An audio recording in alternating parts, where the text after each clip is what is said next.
Hello বন্ধুরা, welcome to my YouTube channel mathematical acumen. আজকে আমরা আবারও তোমাদের সঙ্গে ম্যাথামেটিক্সের একটি নতুন বিষয় নিয়ে আলোচনা রাখছি।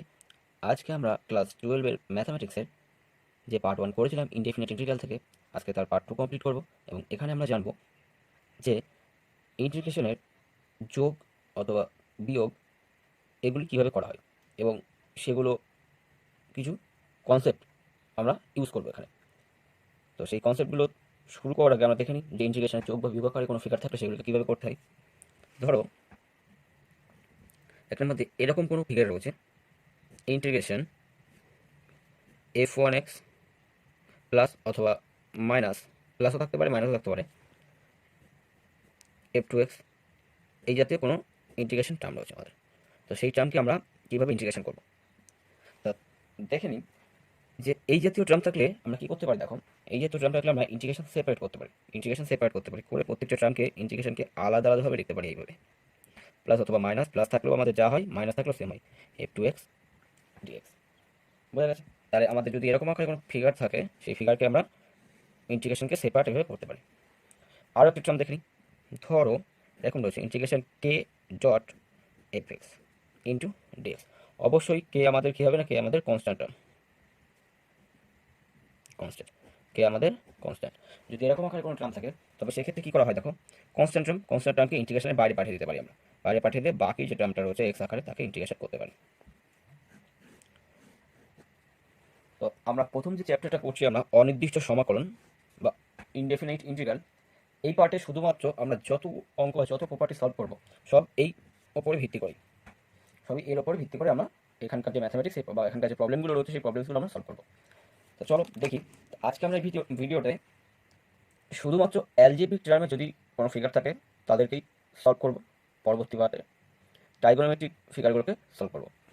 তো চলো, ধরো ফার্স্টে আমাদের এরকম আকারে কোনো ফিগার রয়েছে, integration x cube minus 5x square plus 2x plus 3√x minus 2 cube root x, পুরো ফিগারটার ইন্টিগ্রেশন করতে দিয়েছে।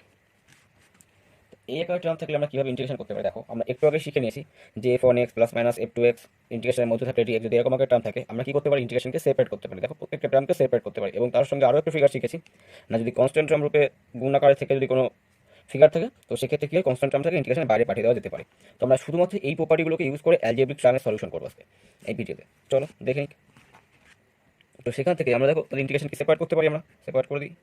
মাইনাস 5 আমাদের কি কনস্ট্যান্ট টার্ম, তো কনস্ট্যান্ট টার্ম আমরা দেখেছি কি ইন্টিগ্রেশনের বাইরে বেরিয়ে যায়, একটা ডিএক্স অবশ্যই হবে ইন্টিগ্রেশন, তাই এটা কত হবে এক্স স্কোয়ার ডিএক্স প্লাস 2 আমাদের কনস্ট্যান্ট টার্ম সেমভাবে বাইরে বেরিয়ে যাবে এক্স ডিএক্স প্লাস 3 আমাদের কনস্ট্যান্ট টার্ম বাইরে বার করিয়ে দিলাম। আচ্ছা, রুট ওভার এক্সটাকে আমরা এমন লিখতে পারি x to the power half dx minus 2 integration cube রুটকে আমরা এরকম লিখতেই পারি x to the power 1/3 dx.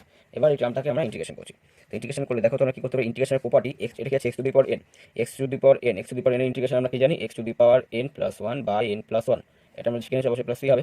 তো এটা ইন্টিগ্রেশন করলে এটা পাই। তো আমরা তাহলে এক্স টু দি পাওয়ার এনের প্রপার্টি ইউজ করলে x to the power 3 plus 1 by 3 plus 1 minus 5 into এটাকে করলে কত হচ্ছে x to the power cube 2 plus 1 3/3 plus 2 into তাহলে এক্স এর করলে কত, এক্স এর পাওয়ারটা কিছু মানে কত আছে 1 আছে, 1 এর পাওয়ারে 1 যোগ 1 প্লাস 1 মানে 2/2 প্লাস 3। আচ্ছা এই টার্মটাকে দেখো x to the power half, আচ্ছা এক্স টু দি পাওয়ার হাফকে আমরা এমন ভাবতে পারি, প্রপার্টি কি বলছে x to the power n plus 1, তাহলে হাফ প্লাস 1 বাই কত হবে হাফ প্লাস 1, ক্যালকুলেশন করলে কত হবে x to the power half plus 1 মানে 3/2 বাই 3/2। তাহলে এই টার্মটাকে আমরা এমন লিখতে পারি x to the power half plus 1 by half plus 1 minus 2। সেমভাবে এই টার্মটাকে আমরা তাহলে লিখতে পারি x to the power 1/3 plus 1 by 1/3 plus 1, অবশ্যই প্লাস সি হবে, সি আমাদের ইন্টিগ্রেটিং কনস্ট্যান্ট বা সমাকলন ধ্রুবক। তাহলে ক্যালকুলেশন করলে কত পাচ্ছি x to the power 4/4 minus 5/3 x cube 2 কাটিয়ে দিলাম প্লাস এক্স স্কোয়ার, এটা ক্যালকুলেশন করলে কত হচ্ছে plus x to the power 2 এর 3 3/2, তাহলে এটা আমাদের 3/2 মাইনাস 2, এটা কত হচ্ছে 4/3, তাহলে এটা আমাদের কত 4/3 প্লাস সি। তাহলে এগুলো একটু ছোটো করে নিই, ছোটো করলে কত হচ্ছে x to the power 4/4 minus 5/3 x cube plus x square plus, এটা ক্যালকুলেশন করলে দুইটা সবার উপরে উঠে যাচ্ছে আর এটা আমাদের 3 কেটে যাচ্ছে, তাহলে আলটিমেটলি কত হচ্ছে 2 x to the power 3/2 minus, এখানে কত হচ্ছে 3টা সবার উপরে চলে আসছে যেহেতু সবার নিচে আছে, তো সবার উপরে যাচ্ছে 3 ইন্টু 2/4 মানে 3/2 into x to the power 4/3 plus C, অবশ্যই সি কি আমাদের সমাকলন ধ্রুবক। তো সেমভাবে আমরা যদি দেখি এরকম আকারে কোনো ফিগার থাকে, তো ইন্টিগ্রেশন আমরা কীভাবে করতে হয় শিখে নিলাম। তো সেমভাবে আমরা আরও একটা টার্ম দেখছি, ধরো এরকমভাবে কোনো ইন্টিগ্রেশন রয়েছে, integration x minus two into integration x minus three into dx, এই আকারে কোনো ফিগার রয়েছে। দেখো আমরা কিন্তু এই পার্ট টুতে কোথাও বা এই পুরো অনির্দিষ্ট সমাকলন যে ফার্স্ট চ্যাপ্টারটা রয়েছে, এই ফার্স্ট চ্যাপ্টার কোনো জায়গায় আমরা ইন্টিগ্রেশন গুণ অথবা ভাগ শিখবো না। যেহেতু আমরা ইন্টিগ্রেশনের গুণ অথবা ভাগ শিখবো না বা এখন পর্যন্ত জানতে পারিনি, এগুলো অবশ্যই পরবর্তী পার্টিকে শিখবো। তো এই পার্টটা এখন পর্যন্ত যেহেতু জানতে পারিনি, সুতরাং আমার এই দুটো প্রপার্টি যে আমরা শিখলাম, এই দুটো প্রপার্টি ইউজ করে আমাকে সলিউশন করতে হবে। তো তাহলে পরে এই ফিগারটা তো কি আকারে আছে, আমাদের গুণ আকারে আছে, তাহলে ক্ষেত্রে ইন্টিগ্রেশন আমরা করতে পারবো না? অবশ্যই পারবো। কী করবো, গুণটাকে ভাঙিয়ে নেবো। গুণটা ভাঙিয়ে নিলে x square minus three x minus two x minus plus six হচ্ছে এটা ইন্টু ডিএক্স। এরপরে তো আমার আগের টার্মে চলে আসলো, নাকি ইন্টিগ্রেশন সেপারেট আমরা শিখে গেছি, করে দিই ইন্টিগ্রেশন সেপারেট, দিয়ে আমাদের কনস্ট্যান্ট টার্ম বাইরে যাবে, integration x dx minus two আমাদের কনস্ট্যান্ট টার্ম বাইরে দিলাম, তাহলে কত হচ্ছে x dx plus six integration dx.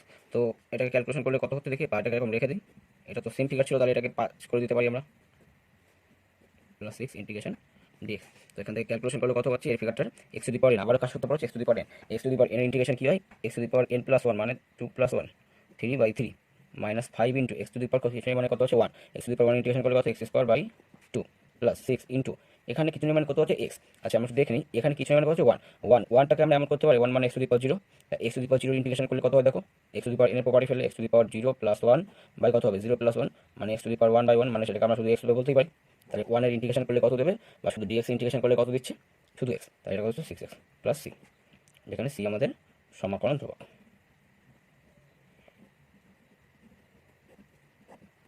বোঝা গেছে? তাহলে আমরা কি শিখলাম, নর্মাল ফিগার যদি এরকম আকারে কোনো ফিগার থাকে তাকে কীভাবে ইন্টিগ্রেশন করতে হয়, এবং তার সঙ্গে কি শিখলাম না, গুণ আকার যদি কোনো টার্ম থাকে অ্যালজেব্রিক ফরম্যাট, অবশ্যই আমরা বলছি এই পার্টে আমরা অ্যালজেব্রিক ফরম্যাটটাকে আলোচনা করব। পরবর্তী পার্টে গিয়ে আমরা ট্রাইগোনোমেট্রিক ফিগারকে বেসিক যে ফরম্যাটে আমরা সলিউশন কীভাবে করতে পারি সেগুলো শিখে নেব। তারপরে আস্তে আস্তে আস্তে আস্তে আমরা যে চ্যাপ্টার ওয়াইজ সলিউশন করা শুরু করবো। আগে আমাদের বেসিক কনসেপ্টটা জানা খুবই জরুরি, যে কোনো কনসেপ্ট শিখতে গেলে পরে। দেখো সেমভাবে আমরা আরও একটা উদাহরণ নিচ্ছি, ধরো এই আকারের কোনো ফরম্যাট রয়েছে, ইন্টিগ্রেশন এক্স মাইনাস টু বা x cube minus two x square plus three x minus six root x by x square dx, এই আকারে ইন্টিগ্রেশন হয়েছে। দেখো আবারও সেম ফিগার হয়ে গেছে, এই আকারে আমাদের ইন্টিগ্রেশন হয়েছে। দেখো আবারও আমাদের সেম ফিগার হয়েছে, যেন আমরা এটা কি ভাগ আকারে আছে, কিন্তু ভাগ আকার ইন্টিগ্রেশন আমরা এখন জানি না, যেহেতু ভাগের ফর্মেট আমরা এখন শিখিনি ইন্টিগ্রেশনের, তাহলে আমরা কী করতে পারি, ইন্টিগ্রেশন আবার দেখো তো সেপারেট করা তো শিখেছি, সেপারেটটা করে নিই। তাহলে এটা সেপারেট করলে কত হচ্ছে, বা এটাকে প্রত্যেকটাকে ভাগ করে নিলে কত হচ্ছে, কত এক্স মাইনাস টু, এটা ভাগ করলে কত হচ্ছে plus three into one by x, এটা ভাগ করলে কত হচ্ছে সিক্স ইন্টু এখানে কত আছে x to the power half, x to the power half, আর এটা কত আছে এক্স স্কোয়ার ডিএক্স। এবার যেহেতু সেপারেট করা শিখে গেছে ইন্টিগ্রেশন সেপারেট করি, x dx minus two constant term, তাহলে তার শুধু দিয়ে dx plus three into integration one by x dx. আর এই টার্মটাকে ক্যালকুলেশন করলে কত হচ্ছে দেখো, এই টার্মটাকে ক্যালকুলেশন করলে কত হচ্ছে, এই টার্মটাকে half half x to the power half, আর এই যে টার্মটা আমাদের রয়েছে এই টার্মটা উপরে উঠে গেলে কত হবে মাইনাস টু হবে। তো এটাকে ক্যালকুলেশন করলে আমরা লিখতে পারি x to the power half minus two মানে মাইনাস থ্রি বাই টু। এই ফিগারটা ক্যালকুলেশন করলে আমরা সূচকের রুলস অনুযায়ী এটাকে পাওয়ারে তুলে উপরে তুললে পরে মাইনাস হয়ে যাবে, তো minus x to the power half minus two মানে ক্যালকুলেশন করে কত দিচ্ছে x to the power minus three by two. তাহলে এই ফিগারটাকে আমরা লিখতেই পারি integration x to the power minus three by two into dx. তো দেখো সেখান থেকে আমরা কী করতে পারছি, এক্সের ইন্টিগ্রেশন করলে কত হয় আমরা জানি x square by two minus two, এই ডিএক্স ইন্টিগ্রেশন করলে কী হয় আমরা আগের অঙ্কটা দেখলাম, ডিএক্স ইন্টিগ্রেশন করলে কত হয় শুধু x plus three into one by এক্সের ইন্টিগ্রেশন কত হয় আমরা পার্ট ওয়ানে শিখে এসেছি। তোমরা যদি পার্ট ওয়ানটিকে না দেখো অবশ্যই আমাদের চ্যানেলে গিয়ে পার্ট ওয়ানটিকে দেখে নেবে। ওয়ান বাই এক্স ইন্টিগ্রেশন করলে কত দেয় লগ অফ মড এক্স দেয় মাইনাস সিক্স ইন্টু এই ফিগারটার ইন্টিগ্রেশন করলে কত দেবে এক্স টু দি পাওয়ার এনের property, x to the power এনের প্রপার্টি হয় x to the power n plus one by x to the power n plus one plus six. এটা calculation করলে কত হচ্ছে দেখো x square by two minus two x plus three log mod x minus six, ওপরটায় calculation করলে কত হচ্ছে x to the power minus half, ওপরে calculation x to the power minus half, আর নিচেটা তো আমরা x to the power minus half হবে প্লাস সি। তো দেখো এখান থেকে আমরা আরেকটু সলভ করি, x square by two minus two x plus three log mod x minus, এটা উপরে তুলে যাচ্ছে দুইটাকে সবার নিচে আছে, সবার উপরে যাচ্ছে, সবার উপরে ছয় কিন্তু ছয় দুগুলো বারো হচ্ছে, আর এই মাইনাস আমাদের কী হলো প্লাস, আর dot x to the power minus half plus C, ব্যাস যেখানে সি আমাদের কি সমাকলন ধ্রুবক, সি আমাদের কি সমাকলন ধ্রুবক। তো এই ফর্ম্যাটটা বুঝতে পারলাম। তো সেমভাবে আমরা আরও একটা ফর্ম্যাট দেখে নিই, ধরো এরকম আকারে কোনো ফিগার রয়েছে, ইন্টিগ্রেশন এক্স মাইনাস থ্রি তার হোল স্কোয়ার আকারে কোনো টার্ম রয়েছে, এক্স মাইনাস থ্রি তার হোল স্কোয়ার আকারে কোনো টার্ম রয়েছে ইন্টু ডিএক্স। সেমভাবে তাহলে আমরা এখনও যেহেতু এই আকারে কোনো টার্ম শিখিনি ডিরেক্টলি, তাহলে আমরা কী করবো, এই টার্মটাকে কী করবো, টার্মটাকে a minus B square property ফেলবো, a minus B square property ফেলবো। তাহলে a minus B square property ফেলে কত হচ্ছে, এক্স স্কোয়ার মাইনাস 3 একবারে কই 2 into x into 3 minus plus এটা কত 3 বা একবার করে দিই 9 ইন্টু ডিএক্স। তাহলে এটাকে ইন্টিগ্রেশন আবার আমরা সেপারেট করতে পারি, কত হচ্ছে তাহলে x square dx minus 6 x dx plus 9 integration dx. তো সেখান থেকে আমরা কী করতে পারি, আবার করতে পারি x cube by x to the power এর প্রপার্টি পড়তে, আবার এক্স টু দি পাওয়ার এর প্রপার্টি কি হয়, x to the power n plus 1 by n plus 1 মানে 3 minus 6 into x square by 2 plus 9 into dx integration কি হয় x plus 3। তো সেখান থেকে আমরা দেখো কী করতে পারছি, এটা করলে কত হচ্ছে আমাদের এক্স কিউব বাই 3, এটা কাটলে 3 minus 3 x square plus 9x plus C. অবশ্যই সি আমাদের কি সমাকলন ধ্রুবক, সে আমাদের সমাকলন ধ্রুবক। তো সেমভাবে আমরা আরও একটা ফরম্যাটকে শিখে নিই। দেখো ধরো এরকম আকারে কোনো ফিগার রয়েছে, integration e to the power 3x plus e to the power 5x by e to the power x plus e to the power minus x into dx. এই আকারে কোনো ফিগার রয়েছে, ইন্টিগ্রেশনের কী করে করবো, ইন্টিগ্রেশন ভাগের প্রপার্টি আমরা শিখেছি, ঠিক আছে। তো ভাগের প্রপার্টি শিখলে আমরা এই ফরম্যাটটাকে একটু দেখে নিই কীভাবে করা যায়। দেখো এরকম আকারে কোনো ফরম্যাট থাকলে আমরা কী করবো, ওপর থেকে জোর করে ই to the power 4x common নিয়ে নাও, ওপরটা থেকে জোর করে ই to the power 4x common নিয়ে নাও। তাহলে কী পাচ্ছ বলো তো, এখান থেকে কী পাচ্ছ e to the power minus x, আর এখান থেকে কী পাচ্ছ e to the power x, আর নিচে কী ছিল e to the power x plus e to the power minus x into dx. দেখো ওপর নিচে টার্মটা কেটে যাচ্ছে, এটা কথা হচ্ছে ই to the power 4x dx। তাহলে ই টু দি পাওয়ার 4x মানে কি, e to the power mx এর property, e to the power mx এর property, e to the power mx এর প্রপার্টি কি হয় বলো, e to the power mx এর প্রপার্টি হয় e to the power mx by m plus C. C আমাদের সমাকলন ধ্রুবক, সি আমাদের সমাকলন ধ্রুবক। তো চলো আমরা আরও একটা ফরম্যাট শিখে নিই। ধরো এই আকারে কোনো ইন্টিগ্রেশন আমাদের রয়েছে, integration x square minus 5x plus 6 by x minus 3, x minus 3 এই আকারে কোনো ইন্টিগ্রেশন রয়েছে ইন্টু ডিএক্স। তো দেখো সেমভাবে যদি আমরা দেখি, এটাও কিন্তু আমাদের ভাগ আকারে ফিগার রয়েছে, কিন্তু ভাগের ইন্টিগ্রেশন তো আমরা এখনো শিখিনি। তো যেহেতু ভাগের ইন্টিগ্রেশন আমরা এখনো শিখিনি, তাহলে কী করবো, এটাকে একটাই উপায় আছে না, এক্স মাইনাস থ্রিটাকে কাটানোর উপায়।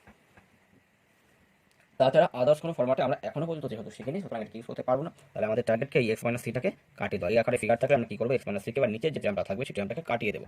তো তাহলে এখান থেকে আমরা কী করতে পারি, ওপরটাকে মিডল টার্ম করতে পারি, ওপরটাকে মিডল টার্ম করলে কত হচ্ছে x square minus 3x minus 2x plus 6 by x minus 3 into dx. তো এখান থেকে আমরা এমন করতে পারি, ওপরটা থেকে এক্স কমন নিলাম, এক্স মাইনাস 3, পরে থেকে মাইনাস 2 কমন নিলাম, x minus 3 by x minus 3 into dx. তো সেখান থেকে ওপরটা থেকে কত হচ্ছে x minus 3 into x minus 2 by x minus 3 into dx. তাহলে কত হচ্ছে এক্স মাইনাস 2 ডিএক্স। তো ইন্টিগ্রেশন সেপারেট করতেই পারি, করলে কত হচ্ছে x dx minus 2 integration dx. আমরা তো শিখে নিয়েছি এক্স ইন্টিগ্রেশন করলে কি হয় x square by 2 minus 2 dx integration করলে এক্স প্লাস সি, যেখানে সি আমাদের কি সমাকলন ধ্রুবক। তো এই আকারে ফিগারটাকে আমরা কীভাবে ইন্টিগ্রেশন করবো শিখে নিয়েছি। তো সেমভাবে আমরা আরও একটা টার্ম বলছি, ধরো আমাদের এরকম কোনো ফিগার রয়েছে, integration e to the power 2 log x dx. এই আকারে কোনো ফিগার থাকলে তার ইন্টিগ্রেশন আমরা কী করে করবো।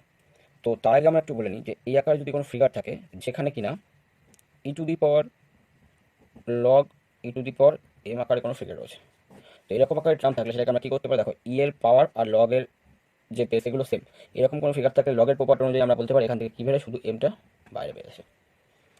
ই টু দি পাওয়ার লগের পাওয়ার যদি সেম হয়ে যায়, এটা যদি ইতে থাকে এটা যদি ইতে থাকে, আমরা দেখেছিলাম, তো তার সেক্ষেত্রে কী হয় আমাদের এমটা বাইরে বেরিয়ে আসে, এটা লগের প্রপার্টি আমরা শিখেছি, এমটা আমাদের বাইরে বেরিয়ে আসে। তাহলে এখান থেকে আমরা এমন করতে পারি ইন্টিগ্রেশন ই টু দি পাওয়ার, এই লগের প্রপার্টি অনুযায়ী আমরা কী জানি যে লগের সামনে যদি কোনো ফিগার থাকে সেটাকে লাফ মেরে পাওয়ারে পাঠিয়ে দিতে পারি, দেখো বলতে গেলে এটুকু। তো সেমভাবে আমরা এটাকে আর কী করতে পারি, এই বেস আর এখানকার পাওয়ারটা ই টু দি পাওয়ার আর লগের যে বেস সেম হয়ে গেছে, তাহলে এখান থেকে কি, এখান থেকে শুধু আমাদের এই এক্স স্কোয়ার টার্মটা বাইরে চলে আসবে, এক্স স্কোয়ার টার্মটা বাইরে চলে আসবে, বাইরে বের করে দিলাম ডিএক্স। তাহলে এক্স স্কোয়ার ইন্টিগ্রেশন আমরা জানি কী হয়, x cube x to the power property x to the power n plus 1 by n plus 1 plus C, c equals to সমাকলন ধ্রুবক। বোঝা গেছে। তো আমরা এই পার্টে আমাদের যে অ্যালজেব্রিক ফরম্যাটটা রয়েছে, আমরা বলেছিলাম যে এইগুলো দেখো যে ফিগারগুলো আমরা দেখালাম যে প্রত্যেকটা কিন্তু আমাদের যে ইন্টিগ্রেশন করব, ইন্টিগ্রেশন করার যে বেসিক প্রসেস, সেই বেসিক প্রসেস বা কোন ফিগারকে থাকলে কীভাবে আমরা ইন্টিগ্রেশন করতে পারি, এটাকে কত সহজে ক্যালকুলেশন করতে পারি, সেই সম্পর্কে আমরা এখানে আলোচনা রেখেছি। যে এই যে এত টার্ম থাকলে, যে আমরা যেহেতু এখন গুণের প্রপার্টি শিখিনি, তো এরকম আকারে টার্ম থাকলে আমরা কীভাবে গুণ করবো সেটাকে, সেই বিষয়গুলো নিয়ে আমরা শিখে নিলাম। এই পার্টে শুধু অ্যালজেব্রিক টার্মটা শিখেছি। পরবর্তী পার্টে আমরা ট্রাইগোনোমেট্রিক ফিগারগুলোকে কীভাবে সলিউশন করতে হয় এই ফরম্যাটে, সেগুলো সম্পর্কে শিখবো। আর অবশ্যই যদি তোমাদের মনে হয় যে না আমরা আমরা এই ভিডিওগুলি থেকে কিছু শিখতে পারছি, তো অবশ্যই আমাদের চ্যানেলকে সাবস্ক্রাইব করবে এবং আমাদের চ্যানেলটিকে বন্ধুদের মধ্যে শেয়ার করবে। Thank you.